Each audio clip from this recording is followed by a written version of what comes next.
So good day everyone. We are here to continue our report from Article 8, which is the Judicial Department, to Article 9, which is the Constitutional Commissions. There are four parts of Article 9, Constitutional Commission. First is Common Provisions. Second, the Civil Service Commission. Third, the Commission on Elections. And last is the Commission on Audit.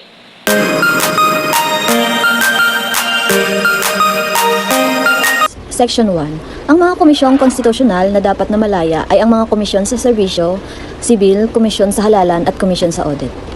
Section 2. Ang sinumang mga kagawad ng isang komisyon konstitusyonal sa panahon ng kanyang panunungkulan ay hindi dapat humahawak ng ibang katungkulan o trabaho.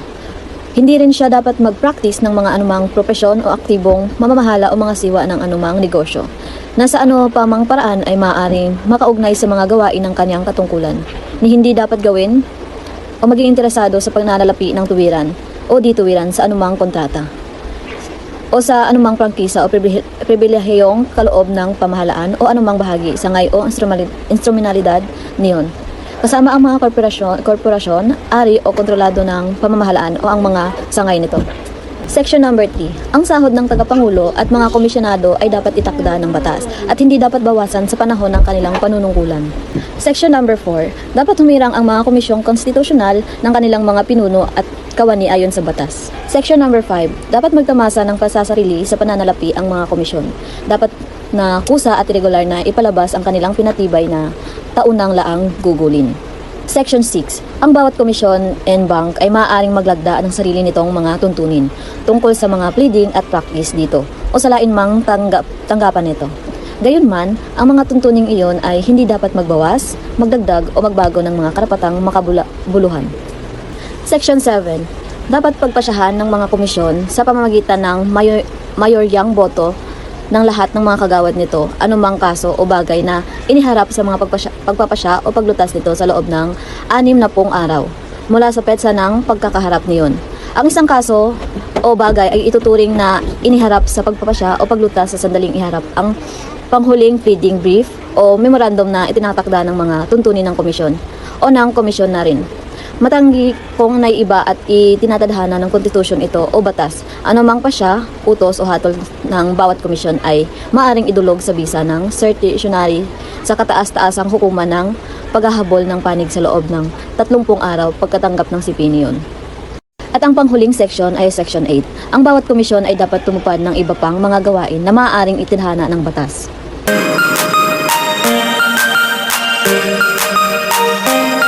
Section 1, number 1. Ang serbisyong sibil ay dapat mapangasiwaan ng komisyon sa serbisyong sibil na binubuo ng isang tagapangulo at 2 komisyonado na dapat ay katutubong pinanganak na mamamayan ng Pilipinas at sa panahon ng pagkakahirang sa kanila. 35 taon man lamang ang gulang. May subok na kakayahan sa pangangasiwaang pambayan at hindi kailanman naging kandidato sa anumang katungkulan halal sa halalang iniraos, kagyat bago ang kanilang pagkakahirang. Section 1, number 2. Ang tagapangulo ay ang mga komisyonado ay dapat hirangin ng Pangulo sa pagsang-ayon ng komisyon sa paghirang para sa isang taning na panahon ng panunungkulan na 7 taon na di na muling mahihirang. Sa mga unang nahirang, ang mga tagapangulo ay dapat manungkulan sa loob ng 7 taon. Ang isang komisyonado sa 5 taon at ang isa pang komisyonado sa 3 taon na di na muling mahihirang. Ang paghirang tungkol sa anumang bakante ay dapat lamang sa dinatapos na bahagi ng taning sa panahon ng panunungkulan ng hahalinhan. Kailanman ay hindi dapat hirangin o italaga ang isinumang kagawad sa katayuang pansamantala o nanunungkulan. Section 2, number 1. Sumasaklaw ang serbisyong sibil sa lahat ng mga sanga, bahagi, instrumentalidad at sangay ng pamamahalaan. Kasama ang mga korporasyong ari o kontrolado ng pamamahalaan na may mga orihinal na karta. Section number 2, ang mga paghirang sa serbisyong sibil ay dapat gawin lamang ayon sa kanilang merito at kabagayan na pagpapasyahan hanggat maaari at maliban sa mga katungkulang nagpapasya at patakarang lubhang kompedensyal o totoong teknikal sa pamamagitan ng pagligasahang pagsusulit. Section 2, number 3. Hindi dapat matiwalag o masuspinde ang sinumang pinuno o kawani ng serbisyong sibil maliban sa kadahilan ng itinadhana ng batas. Section 2, number 4. Ang sinumang pinuno o kawani ng serbisyong sibil ay hindi dapat lumahok ng tuwiran o dituwiran sa alinmang pangangampanya sa halalan o sa iba pang pamportidong gawain sa politika. Section 2, number 5, hindi dapat ipagkait sa mga kawani ng pamahalaan ang mga karapatang magtatag ng sariling organisasyon. Section 2, number 6, ang mga pansamantalang kawani ng pamahalaan ay dapat bigyan ng proteksyon gaya ng maaring itadhana ng batas.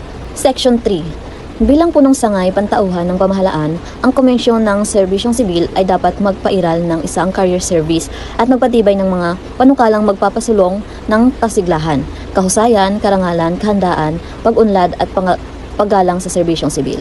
Dapat nitong palakasin ang sistema ng merito at gantimpala, pagsasama-samahin ang lahat ng mga palatuntunan sa pagpapaunlad ng yamang tao para sa lahat ng antas at ranggo at isakatatagan ang isang kaligiran sa pamahala na naangkop sa kapanagutang pambayan. Ito ay dapat magharap sa Pangulo at sa Kongreso ng taunang ulat tungkol sa mga palatuntunang pantauhan nito.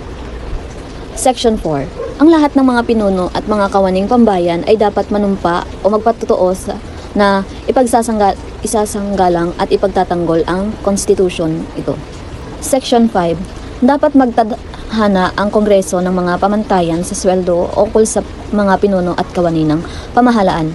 Kasama na rin ang mga nasa korporasyon o kontrolado ng pamahalaan na may mga orihinal na karta, na isinasaalang-alang ang uri ng mga pananagutan na nauukol at mga kwalipikasyong hinihingi para sa kanilang mga katungkulan.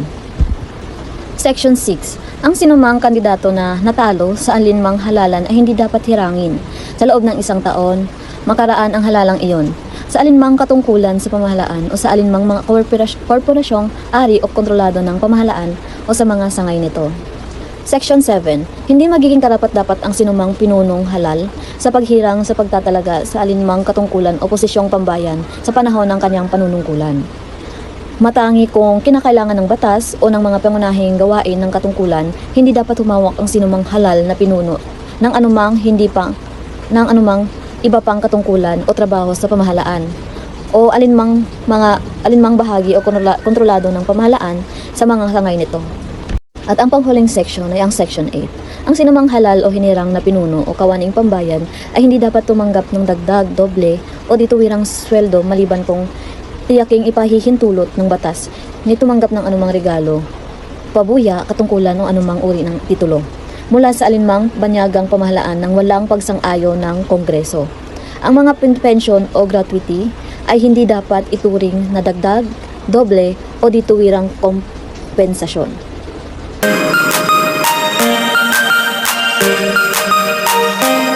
Section 1 is, ang Commission on Elections sa Pilipinas ay binubuo ng isang Pangulo at 6 na commissioner na pawang mga natural born ng mamamayan ng Pilipinas.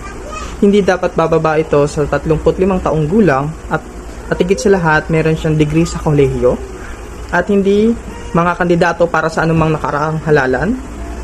Ang karamihan ng mga komisyon kabilang sa mga tagapangulo ay magiging mga miyembro ng Philippines Bar na may hindi bababa sa 10 taon na mayroong pagsasanay sa ating batas.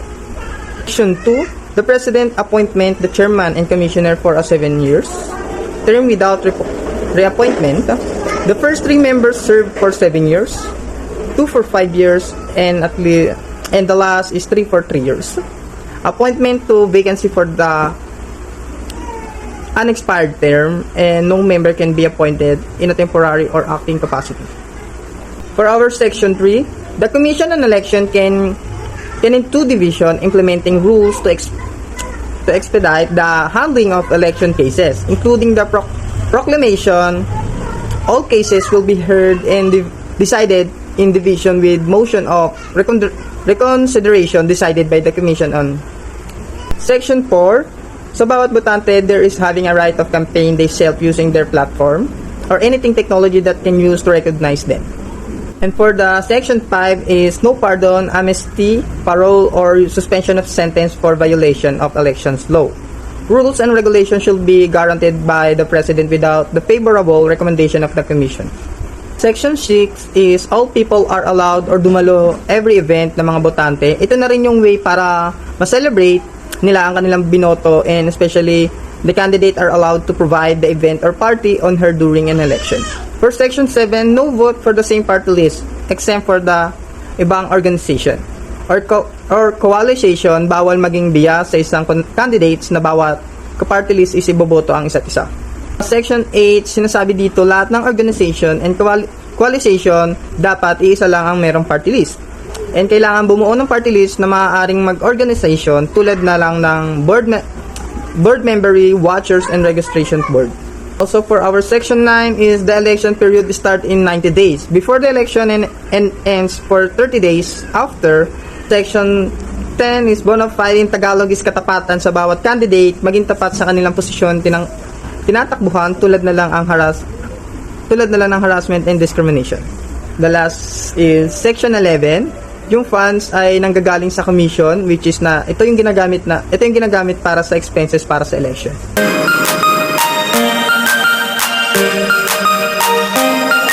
The Section 1 on Commission on Audit, which is Commission on Audit, is composed of a chairman and 2 commissioners, who shall be first, natural-born citizens of the Philippines at least 35 years of age, second, certified public accountants with not less than 10 years of auditing experience, or members of Philippine Bar who have been engaged in the practice of law for at least 10 years, and lastly, must not have been candidates for any elective position in the elections immediately preceding their appointment. Section 1(2). The chairman and the commissioners shall be appointed by the president with the consent of the commission on appointments for a term of 7 years without reappointment. Of those first appointed, the chairman shall hold office for 7 years, one commissioner for 5 years, and the other commissioner for 3 years without reappointment. Appointment to any vacancy shall be only for the unexpired portion of the term of the predecessor. In no case shall any member be appointed or designated in a temporary or acting capacity.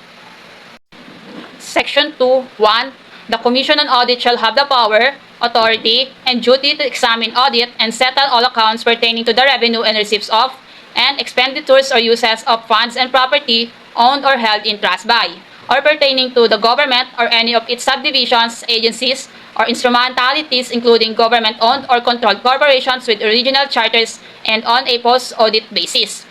A. Constitutional bodies, commissions, and offices that have been granted fiscal autonomy under this Constitution. B. Autonomous state colleges and universities. C.